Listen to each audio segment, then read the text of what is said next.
আসমান আল্লাহর কথা অনুযায়ী চলে, জমিন আল্লাহর কথা অনুযায়ী চলে, আকাশ কুল এবং নবমণ্ডল ভূমণ্ডল সব মহান আল্লাহর কথা অনুযায়ী চলে, সমুদ্রের পানিগুলা আল্লাহর কথা অনুযায়ী চলে, নদী নালা খাল বিল সব আল্লাহর কথা অনুযায়ী চলে, পঙ্কিকুল এরপরে অন্যান্য প্রজাতি মাখলুকাত সব আল্লাহর কথা অনুযায়ী চলে। কিন্তু নিমখারাম মানুষ আল্লাহর কথা অনুযায়ী চলে না। ঠিক না বেঠিক? আরো জোরে বলেন ঠিক না বেঠিক? অথচ আমার বানারা বারা তাম পৃথিবীতে আমরা চর্মচক্ষু দিয়া যা কিছু দেখতে পাই সব কিছু আল্লাহকে মানে, কিন্তু নিমখারাম মানুষ আল্লাহর কথা অনুযায়ী চলে না। আল্লাহ তো বেশি কিছু চায় নাই। আল্লাহ বলে, আসমান সাজাইলাম বান্দা তোর জন্য, জমিন সাজাইলাম তোর জন্য, এই পৃথিবীর আলো বাতাস সূর্য গ্রহ নক্ষত্র চন্দ্র সব দিলাম তোর জন্যে। বান্দারে তোর কাছে আমি বেশি কিছু চাই না, শুধুমাত্র ইবাদত চাই। মসজিদে যখন আজান হয়ে যাবে, আজানের ধ্বনি কানে পৌঁছার সাথে সাথে তুমি মসজিদের দিকে রওনা হয়ে যাইবা। মসজিদের দিকে রওনা হয়ে আল্লাহর ইবাদত বندگی করার জন্য তুমি ওযু বানাইবা নামাজে দাঁড়ানোর জন্য। ওযু করার শুরুতেই মুখ মণ্ডল যখন ধৌত করবা, আমি আল্লাহ তোমার মুখ দ্বারা যত গুনাহ হয়েছে সাথে সাথে আমি আল্লাহ মাফ করে দিব। সুবহানাল্লাহ। দুই হাত ধৌত করবা, হাত ধোয়ার সাথে সাথে তোমার হাত যারা যত গুনাহ হয়েছে, অন্যায় হয়েছে, অপরাধ হয়েছে, আমি আল্লাহ সব গুনাহ তোমার হাতের ওযুর পানি দ্বারা আমি সাথে সাথে জড়ায় দিব।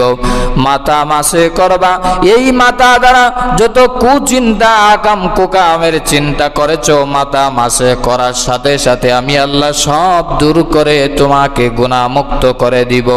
দুনো পা ধৌত করবা, আমি আল্লাহ তোমার পায়ের ভিতরে যত গুনার ময়লা লেগে আছে, আমি আল্লাহ সব গুনাহ ওযুর পানি দ্বারা মুছে ধুয়ে মুছে পরিষ্কার করে তোমাকে আমি আল্লাহ পুত পবিত্র বানায় দিব। সুবহানাল্লাহ। আল্লাহ রাব্বুল আলামিন বলেন, বান্দারে ওযু কমপ্লিট করার পরে তুমি যখন নামাজে দাঁড়ায় যাইবা, নামাজে দাঁড়ানোর এক পর্যায়ে যখন আমি মাওলার কুদরতি পায়ে যখন সেজদা দিবা, আমি মাওলার কুদরতি জজবা যখন উঠে যাবে, তাম পৃথিবীতে যত বান্দা বান্দি গুনাহ করে না কেন, আল্লাহ রাব্বুল আলামিনের কাছে যখন সিলিন্ডার হয়ে যায়, আত্মসমর্পণ করে ফেলে, তখন আল্লাহ রাব্বুল আলামিন তাকে আর মাফ না করে পারে না। আল্লাহ বলেন, সেজদা দেওয়ার সাথে সাথে ওয়াসজুদ ওয়াকতারিব, সেজদা দিবা আর আমার নিকটবর্তী হইবা। সেজদা দেওয়ার সাথে সাথে আমি আল্লাহ বান্দারে তোকে খুলে তুলে আমি সব গুনাহ মাফ করে দেই। সুবহানাল্লাহ। রে কলিজার টুকরা যুবক ভাইরা, আমল কেনই বা করবা? এই পৃথিবী তো আপন নয়। পৃথিবীতে যা কিছু আছে সব হলো তোমার পর, আর আপন যিনি তিনি হলেন আল্লাহ। যখন তোমার শ্বাস বাইর হয়ে যাবে, তখন পৃথিবীতে তোমার আর কেউ আপন থাকবে না। মৃত্যুবরণ করার সাথে সাথে পৃথিবীর আলো বাতাস সব কিছু তোমার জন্য বন্ধ হয়ে যাবে, কেউ তোমার আপন হবে না। আদরের সন্তান, এমনকি তোমার স্ত্রী, তোমার পরিবার সবাই তোমাকে আর মেয়র বলে ডাক দিবে না, এমপি বলে ডাক দিবে না, চেয়ারম্যান বলে ডাক দিবে না, নেতার পাওয়ার আছে নেতা বলে ডাক দিবে না, এমনকি নাম ধরেও ডাক দিবে না, বলবে লাশটা খাটিয়া থেকে নামায় দাও। ঠিক না বেঠিক? রে কলিজার টুকরা যুবক ভাইয়েরা, নিজের অজান্তিক কথাগুলা ভালো করে দিলের কান লাগায় শুনবা। পৃথিবীতে বসবাস করো, অথচ আল্লাহর অনুমতির বাহিরে কেন চলো? কারণ একদিন তো তোমার কেউ ছিল না, আল্লাহ ছিলেন। আবার একদিন তোমার কেউ হবে না, আল্লাহ হবেন তোমার প্রিয়, তোমার বন্ধু। যখন তোমার দুনিয়ার সফর শেষ হয়ে যাবে, যখন ইন্তেকাল করবা, মানুষ ডাক দিয়া কেউ বাজারে যাবে বাঁশ কাটার জন্যে, কেউ যাবে দোকানে কাফনের কাপড় কেনার জন্যে, কেউ বা যাবে আতর গোলাপ সুরমা চন্দন কেনার জন্যে। আর আদরের সন্তান, আদরের পরিবার ডাক দিয়া বলবি, অনেকক্ষণ হয়ে গেছি, যাদের জন্য তুমি কষ্ট করেছো, পরিশ্রম করেছো, টাকা পয়সা কামাই করেছো, তারাও তোমাকে ডাইনিং রুমে রাখবে না, বাহির করে ফালায় দিবে, লাশটা মাটিতে নামায় দিবে, খাটে আর রাখবে না, বলবে লাশটাকে কাফন দাও, দাফন করো, মাটির নিচে রেখে আসো। ঠিক না বেঠিক? কেউ আপন হবে না, সন্তান পরিবার পরিজন তোমাকে ওই দিন শেষ বিদায় জানায় দিবে। এই পৃথিবীতে কেউ আপন নয়, একমাত্র মহান আল্লাহ পাক রব্বুল আলামিন হলেন আমার বন্ধু। জুড়ে বলেন ঠিক না বেঠিক? এই জন্য বাহাদুরি করো কেন? দুনিয়ার ক্ষণস্থায়ী জীবন পাইয়া বাহাদুরি করা যাবে না। সাধারণ নবীজির দুইজন সাহাবী, বিখ্যাত সাহাবী হযরত আবু বকর, হযরত উমর রাদিয়াল্লাহু তাআলা আনহুমা, নবীজির সামনে নবীজি ওয়াজ করতেছে, নসিহত করতেছে, এমত অবস্থায় ওনারা দুজন সাহাবীও নবীজির সামনে কথোপকথন করতেছে, কথাবার্তা বলতেছে। এক পর্যায়ে নবীজির আওয়াজের চাইতে সাহাবীদের গলার আওয়াজ বেড়ে গেল।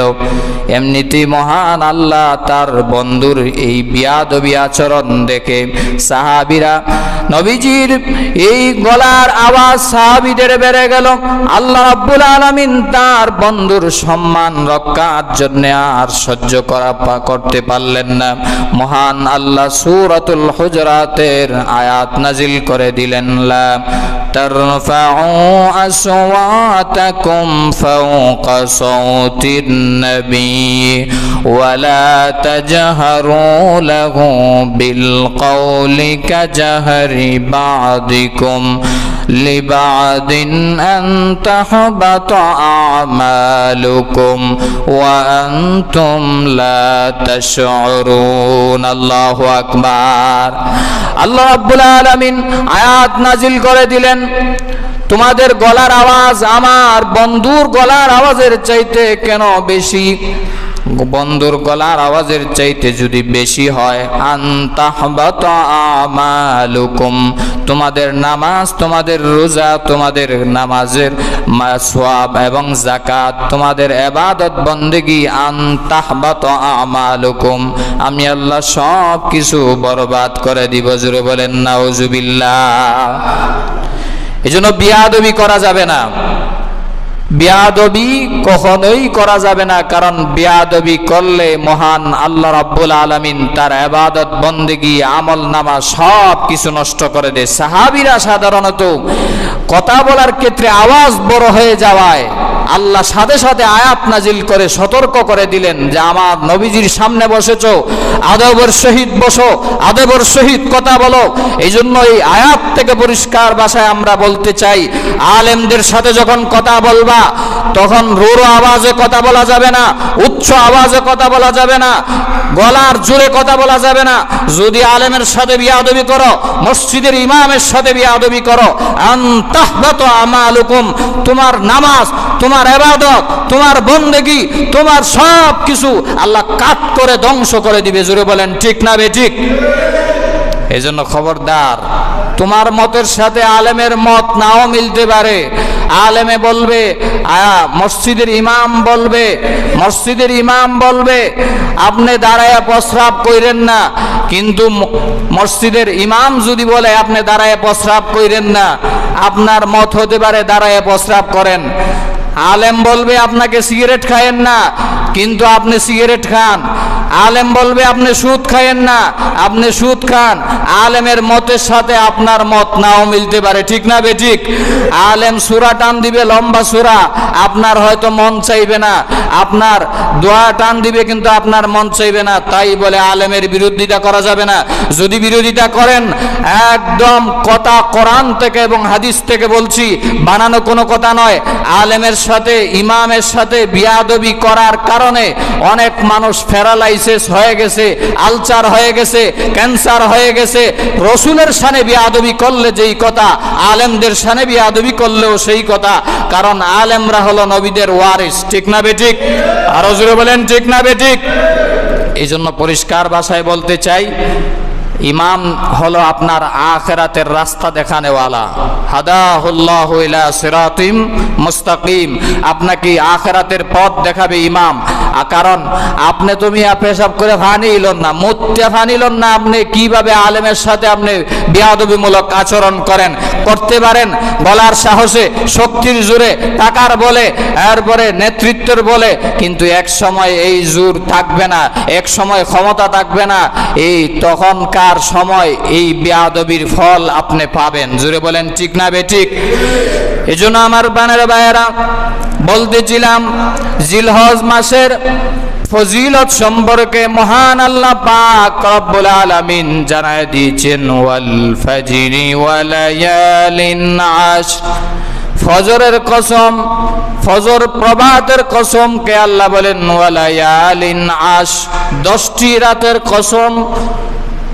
আল্লাহ রাব্বুল আলামিন এই 10টি রাত দ্বারা জিলহজের প্রথম 10 দিনকে বুঝাইছেন। এই 10 দিনের গুরুত্ব ফজিলত আমরা জানলাম। এবার আসেন 10 দিনের করণীয় আমল কি। 10টা দিন মহান আল্লাহ রাব্বুল আলামিন এত দাম দিলেন, এত ফজিলত দিলেন, আমাদের করণীয় কি, আমাদের বর্জনীয় কি? 1 নাম্বার হলো এই 10 দিনে আমরা আল্লাহর জিকির বেশি বেশি করে করব। জিলহজের 1 নাম্বার আমল, মাইকের আওয়াজ বাহিরেও যতটুকু যাচ্ছে ভালো করে এই আমলগুলা করার চেষ্টা করবেন। 1 নাম্বারে জিলহজ মাসের 1 নাম্বার